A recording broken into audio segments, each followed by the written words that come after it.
العليم من الشيطان اللعين الرجيم. بسم الله الرحمن الرحيم. رب اشرح لي صدري ويسر لي أمري واحلل عقدة من لساني يفقهوا قولي. ما شاء الله لا حول ولا قوة إلا بالله العلي العظيم. بسم الله الرحمن الرحيم. الحمد لله الذي هو خير معروف عرف وارفع موصوف وصف وأعلى محمود حمد وأكبر مقصود قصد وأفضل معبود عبد. ثم الصلاة والسلام والتحية والإكرام على أشرف الأنبياء والمرسلين خاتم النبيين شفيع المذنبين رحمة للعالمين سيدنا ومولانا ومولى الثقلين ومولى الكونين جد الحسنين أعني أبا القاسم محمد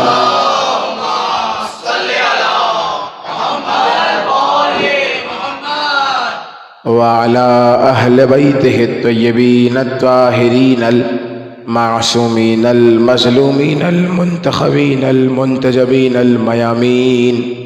ولعنة الدائمة الباقية العاذبة على أعدائهم ومنكر ولايتهم وفضائلهم وجلالتهم وعظمتهم ومقامهم وغاصب حقوقهم أجمعين من الأزل إلى قيام يوم الدين. أما بعد، فقد قال الله تبارك وتعالى في محكم كتابه المجيد وفرقانه الحميد وقوله الحق. بسم الله الرحمن الرحيم. وإذ ابتلى إبراهيم ربه بكلمات فأتمهن قال إني جاعلك للناس إماما قال ومن ذريتي قال لا ينال عهد الظالمين. صلوات پڑھ دیں محمد اور آل محمد.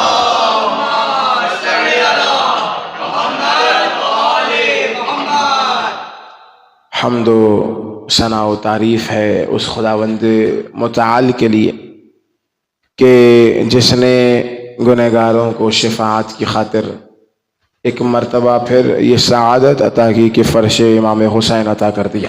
یہ مختصر سی مجلس اعزا ہے اور میری آواز سے آپ حضرات پہچان چکے ہوں گے کہ گلا میرا ساتھ نہیں دے رہا ہے، لیکن اس امید کے ساتھ کہ انشاءاللہ تعالیٰ پوری مجلس آپ حضرات ضرور میرا ساتھ دیں گے.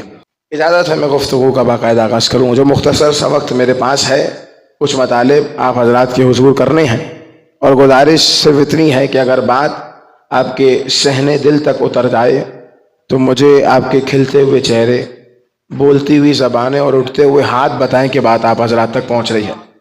قرآن مجید والفرقان حمید کی جس آیت مبارکہ کو میں نے سرنامہ کلام بنایا ہے، ایسی مشہور و معروف آیت ہے کہ بزرگ کئی مرتبہ مختلف ذاکرین اور خطبہ اور علماء کو اس آیت پہ سماعت فرما چکے ہیں. میں فقط اشارتاً کچھ باتیں اس آیت پہ کروں گا، پھر آ جاؤں گا انشاءاللہ تعالیٰ اپنے موضوع کی جانب. ارشاد رب العزت ہو رہا ہے بسم اللہ الرحمن الرحیم. وَإِذِ ابْتَلَىٰ إِبْرَاهِيمَ رَبُّهُ بِكَلِمَاتٍ. حبیب یاد کیجئے اس وقت کو کہ جب ہم نے چند کلمات کے ذریعے ابراہیم کا امتحان لیا تھا. اس کی آواز ذرا سا بلند ہو جائے گی تو میرے لیے آسانی ہو جائے گی پڑھنے میں. آپ حضرات توجہ رکھیے گا بالکل میری جانب. قبل اس کے کہ میں اس آیت پہ گفتگو کروں، کلام عرب کا ایک قاعدہ ہے جو عربی زبان سے آشنا ہے، وہ حضرات جانتے ہیں کہ عربی زبان میں جب بھی لفظ وعظ ابتدائی کلام میں آ جاتا ہے، کسی کلام کے آغاز میں آ جاتا ہے، تو اس کا مطلب یہ ہوتا ہے کہ متکلم مخاطب کو کوئی گزرا ہوا زمانہ یاد دلا رہا ہوتا ہے. میرا خیال ہے بات پہنچی آپ حضرات تک. بھائی کلام عرب میں جب بھی لفظ وعظ آغاز میں آ جائے تو اس کا مطلب یہ ہوتا ہے کہ متکلم مخاطب کو کوئی گزرا ہوا زمانہ یاد دلا رہا ہوتا ہے. میں مثال کے طور پہ آپ سے کہوں کہ یاد کیجئے سرکار فلاں مقام پہ میں نے ایک بات کی تھی, تو مجھے بتائیں آپ حضرات اس بات کو یاد کر سکتے ہیں؟ نہیں یاد کر سکتے. کیوں یاد نہیں کر سکتے؟ کیونکہ جب وہ بات ہوئی تھی تو میں تو وہاں پر موجود تھا, لیکن آپ حضرات وہاں پر موجود نہیں تھے. لیکن اگر میں آپ سے کہوں اس مجلس کے بعد باہر نکل کے کہ یاد کیجئے میں نے مجلس میں ایک جملہ کہا تھا, تو آپ مجھے سرکار بتائیں آپ یاد کر سکتے ہیں اس بات کو؟ آپ یاد کر سکتے. کیوں؟ کیونکہ جب یہ بات ہوئی ہے تو میں بھی موجود ہوں, آپ بھی موجود ہیں. مجھے نہیں معلوم بات پہنچی یا نہیں پہنچی. یعنی جب یہ قابل توجہ بات ہو رہی ہے تو میں بھی یہاں پر موجود ہوں اور آپ بھی موجود ہیں. میں بھی دیکھ رہا ہوں, آپ بھی دیکھ رہے ہیں. اس کا مطلب جب کسی کو کوئی بات یاد کرانی ہوتی ہے تو ضروری ہے کہ متکلم بھی موجود ہو, مخاطب بھی موجود ہو. اب پروردگار کا کمال دیکھیے گا. پروردگار نے کہا حبیب یاد کیجئے اس وقت کو جب ہم نے ابراہیم کا امتحان لیا. اس کا مطلب پروردگار نے بتایا نا کہ جب ابراہیم کا امتحان لیا تھا تو حبیب میں بھی موجود تھا اور آپ بھی موجود تھے. حبیب میں بھی دیکھ رہا تھا اور آپ بھی دیکھ رہے تھے. تو اب یہ سوال ہی ختم ہو گیا نا کہ میرا نبی کب سے ہے. توجہ ہے بذات کی؟ بھئی یہ سوال ہی ختم ہو گیا نا کہ میرا نبی کب سے ہے. ربیع الاول کے مہینے کا آغاز ہو گیا ہے. پورے مہینے آپ کو ماشاءاللہ رسول سے محبت کرنے والے عاشقان رسول جگہ جگہ نظر آئیں گے. میں اشارہ کروں گا, اشارے تک پہنچے تو مجھے بتائیے گا. حضور کسی نے کہا 12 کو آئے 12 کو چلے گئے. کسی نے کہا کہ نہیں 12 کو نہیں 17 کو خلقت ہوئی ہے. مجھے ان دونوں باتوں سے اختلاف ہے. گھبرا گئے آپ حضرات؟ نہیں میں بات واضح کر رہا ہوں. بھائی جو یہ کہہ رہا ہے 17 کو آئے, اگر اس کا عقیدہ یہ ہے کہ نبی کا نور 17 کو خلق ہوا تو یہ عقیدہ غلط ہے. کیونکہ ہمارا عقیدہ یہ ہے کہ نبی کا نور اس وقت بھی تھا جب آدم کی خلقت نہیں تھی. اور کسی نے کہا کہ 12 کو آئے 12 کو چلے گئے. کتنا اچھا جملہ ہے. آپ حضرات مجھے نہیں معلوم کیوں گھبرا جاتے ہیں. بھائی 12 کو آئے اور 12 کو چلے گئے. سرکار اگر کوئی یہ بات کہے نا تو پریشان ہونے کی ضرورت نہیں ہے, بلکہ خوش ہو کے اس سے کہہ دینا اس کا مطلب تم نے یہ تو مان لیا نا کہ میرا نبی نہ 12 کے بغیر آتا ہے اور نہ 12 کے بغیر جاتا ہے. نہیں میں جملہ آپ حوالے کر رہا ہوں. اس کا مطلب یہ مانا نا کہ نبی نہ 12 کے بغیر آتا ہے نہ 12 کے بغیر جاتا ہے. تو سرکار جس امت کے نبی کا 12 کے بغیر گزارا نہیں ہے تو اس امت کا 12 کے بغیر کیسے گزارا ہو سکتا ہے؟ جب امت کے نبی کا 12 کے بغیر گزارا نہیں ہے تو اس امت کا 12 کے بغیر کیسے گزارا ہو سکتا ہے؟ سوال ہی ختم ہو گیا. میرا نبی کب سے ہے؟ کسی نے کہا کہ نہیں. اچھا یہ اتنا یاد رکھ کہ پروردگار عالم نے اس وقت اپنے نبی کو بنایا تھا جب وہ اکیلا تھا, اس کے علاوہ کچھ نہ تھا. اس نے اپنے نبی کو بنایا اور اس نے زمانے میں اپنے اس نبی کو اتنا بے نیاز بنایا ہے. بھئی رسول کے فضائل سننے کے دن ہے یہ, ذرا بیدار رہیے. پروردگار نے اپنے نبی کو اتنا بے نیاز بنایا, اتنا باکمال بنایا کہ کائنات میں ہر چیز کا تو سایہ رکھا, میرے نبی کا سایہ تک نہیں رکھا ہے. سایہ کسے کہتے ہیں؟ نوجوان جو بچے میرے سامنے موجود ہیں, روشنی کے مقابل جب کوئی جسم آ جاتا ہے تو بالکل جسم کے مقابلے میں اس کا سایہ ہوا کرتا ہے. ایسا ہی ہے. سب سے لطیف شے ہے یہ پانی, لیکن پانی کا بھی سایہ موجود ہے. کائنات میں ہر چیز کا سایہ ہے لیکن ہمارے نبی کا سایہ موجود نہیں تھا. اتنا باکمال نبی ہے کہ پروردگار نے سایہ تک نہیں رکھا. اور یہ اتنی آسان بات نہیں ہے جتنی آسانی سے سن رہے ہیں آپ حضرات. بعد نبی اس پہ کئی بحثیں ہوئی ہیں کہ بھئی نبی کا سایہ کیوں نہیں تھا. ہر چیز کا جب سایہ ہے تو ہمارے نبی کا سایہ کیوں نہیں تھا؟ توجہ رکھیے گا. کسی نے کہا نبی کا سایہ اس وجہ سے نہیں تھا کیونکہ دن کے ایک خاص وقت میں ہوتا یہ ہے کہ انسان کا سایہ انسان کے برابر ہو جاتا ہے. یہ عظمت نبی ہے کہ پروردگار کو یہ گوارا نہیں ہے کہ میرے نبی کا سایہ نبی کے برابر ہو جائے. پہنچی بات؟ بھئی یہ عظمت نبی ہے. پروردگار کو یہ گوارا نہیں ہے کہ نبی کا سایہ نبی کے برابر ہو جائے، اسی لیے پروردگار نے نبی کا سایہ ہی نہیں رکھا. میں نے کہا بھئی کتنی اچھی بات کی آپ نے. اس کا مطلب آپ نے یہ مانا نا کہ نبی کا سایہ نبی کے برابر نہیں ہو سکتا، نبی کا سایہ نبی کے برابر نہیں ہو سکتا. ارے سوچنے کی بات ہے، جب اس نبی کا سایہ اس نبی کے برابر نہیں ہو سکتا تو گنہگار ہمسایہ کیسے برابر ہو سکتا ہے؟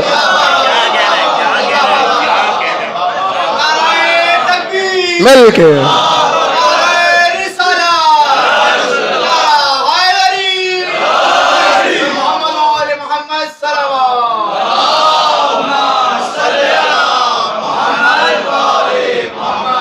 آپ ہی نے کہا ہے کہ نبی کا سایہ نبی کے برابر نہیں ہو سکتا، تو پھر خود ہی سوچئے کہ جس نبی کا سایہ اس کے برابر نہیں ہے تو ہم سایہ اس کے برابر کیسے ہو سکتا ہے؟ پہنچ رہے ہیں نا ہم سایہ تک آپ حضرات. کسی نے کہا کہ نہیں، پروردگار عالم نے نبی کا سایہ اس لیے نہیں رکھا تھا کیونکہ ہم نبی کے ساتھ سفر کیا کرتے تھے. توجہ. اور دوران سفر یہ ممکن تھا کہ ہمارے قدم نبی کے سائے پر آ جائیں. پروردگار کو اتنا پسند ہے یہ نبی کہ پروردگار کو یہ گوارا نہیں ہے میرے نبی کے سائے پر کسی کے قدم آ جائیں. جملہ حوالے کر رہا ہوں آپ کے. بھئی پروردگار کو یہ گوارا نہیں تھا کہ نبی کے سائے پر کسی کے قدم آ جائیں. جو پہنچ گئے ان کی بصیرتوں کو سلام. یہ گوارا نہیں تھا کہ نبی کے سائے پر کسی کے قدم آئے. میں نے کہا توجہ، یہ گوارا نہیں تھا کہ نبی کے سائے پر کسی کے قدم آئے. میں نے کہا بھائی کیا خوب بات کیا آپ نے. اس کا مطلب یہ فیصلہ آپ نے کر لیا کہ نبی کے اصحاب اور ہوتے ہیں، نبی کی حال اور ہوتی ہے. ارے جن کے قدم سائے پر بھی نہ آ سکے وہ اصحاب رسول ہوتے ہیں، اور جن کے قدم شانوں پر آ جائے وہ اولاد رسول ہوتی ہے.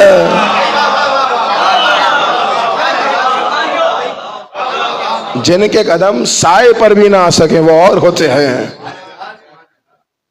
اتنا عظیم نبی ہے کہ پروردگار عالم نے تمام انبیاء کو بھیجا، لیکن کسی نبی کو بھیجنے کے بعد یہ نہیں کہا کہ میں نے تم پر احسان کیا ہے. قرآن کی آیت ہے لقد من اللہ المؤمنین اذ بعث فیہم رسولا منہم. کیا کہا پروردگار نے؟ ہم نے مومنین پر احسان کیا ہے. تو جسے بھیجنے کے بعد خود خالق کا میں نے احسان کیا ہے، وہ کسی اور کے برابر کیسے ہو سکتا ہے؟ تو سرکار اتنا عظیم نبی. فرق جانتے تمام انبیاء میں کیا ہے اور ہمارے نبی میں کیا ہے؟ کہ تمام انبیاء کو پروردگار نے معجزہ دے کر بھیجا ہے. مجھے نہیں معلوم جملہ کیسے سنیں گے آپ. تمام انبیاء کو معجزہ دے کر بھیجا ہے، لیکن ہمارے نبی کا کمال یہ ہے کہ فقط معجزہ دے کر نہیں بھیجا، معجزہ بنا کر بھیجا ہے. معجزہ بنا کر بھیجا ہے. تمام انبیاء کی ذات الگ ہے، ان کا معجزہ الگ ہے. موسیٰ الگ ہے، موسیٰ کا عصا الگ ہے. ابراہیم الگ ہے، نار نمرود الگ ہے. یوسف الگ ہے، جوان ہونے والی زلیخا الگ ہے. عیسیٰ الگ ہے، مٹی کا پرندہ الگ ہے. لیکن یہ ہمارے نبی کا کمال ہے کہ اس نبی کو غور سے دیکھو تو پتہ چلے گا کہ اول معجزہ، آخر معجزہ، ظاہر معجزہ، باطن معجزہ، ابتدا معجزہ، انتہا معجزہ. ارے چال معجزہ، گال معجزہ، بال معجزہ. بال معجزہ ہے. مجھے بتائیں بال معجزہ نہیں ہے؟ نبی کے بال معجزہ ہیں. دلیل پیش کروں؟ دربار سجا ہوا ہے مامون کا، اور توجہ رکھیے گا شاید لطف اندوز ہو آپ حضرات. دربار مامون سجا ہوا ہے. دربار میں ایک عام سا آدمی چلتے ہوئے آیا. دربار میں وہ آیا، اس کے آتے ہی ایسی خوشبو چاروں طرف پھیلی کہ وہ جو تخت پہ بیٹھا تھا پریشان ہوا. وہ کہتا ہے حاکم میں ہوں، ایسی کون سی خوشبو ہے تمہارے پاس جو ہمارے پاس نہیں ہے؟ کون سا عطر ہے تمہارے پاس حاکم ہونے کے باوجود میرے پاس وہ عطر نہیں ہے؟ تو کہتا ہے کہ آئے بادشاہ وقت، میرے پاس کوئی عطر نہیں ہے. یہ جو خوشبو محسوس کر رہے ہو نا، یہ نبی کے بالوں کی خوشبو ہے. میرے پاس نبی کے 8 بال موجود ہیں. بہار الانوار میں روایت مل جائے گی. میرے پاس نبی کے 8 بال موجود ہیں. یہ ان بالوں کی خوشبو ہے. نہیں پہنچا جملہ؟ اس کا مطلب آپ بھی اگر کوئی اپنے آپ کو رسول جیسا کہے تو اسے یہ بتا دینا کہ بھائی تمہاری اوقات یہ ہے کہ مرنے کے کچھ دیر بعد تم بدبو پھیلانے لگتے ہو۔ یہ ہمارے نبی کا کمال ہے کہ گزرے کئی سال ہو گئے بال اب تک خوشبو پھیلا رہے ہیں۔